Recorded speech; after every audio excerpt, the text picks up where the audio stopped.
Hello everybody! Aujourd'hui, on va parler du present perfect. On va voir premièrement, qu'est-ce que c'est? Deuxièmement, à quoi ça sert? Et enfin, comment on l'utilise?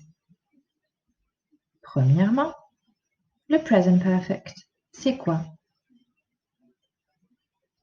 Present, perfect. Present veut dire qu'on parle du présent et perfect, qu'on parle du passé.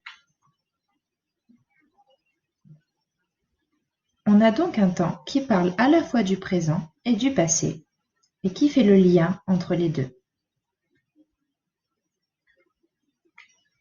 Deuxièmement, le present perfect, à quoi ça sert? Il y a 3 cas. Premier cas, on l'utilise pour parler d'une action passée qui a des conséquences dans le présent.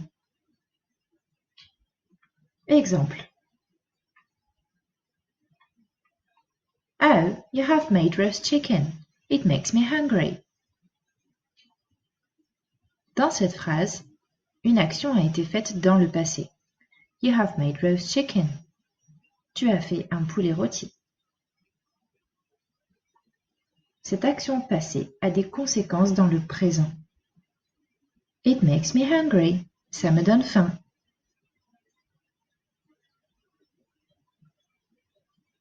Deuxième cas, on utilise le present perfect pour une action commencée dans le passé qui continue dans le présent. Exemple. He has worked on his final project for 2 hours.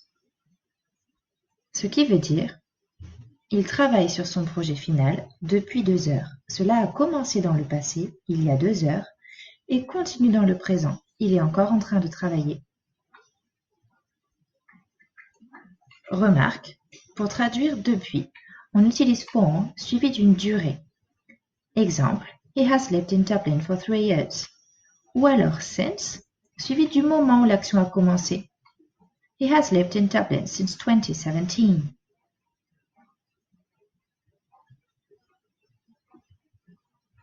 Troisième cas, on l'utilise pour parler de ce qu'on a déjà fait ou de ce qu'on n'a jamais fait.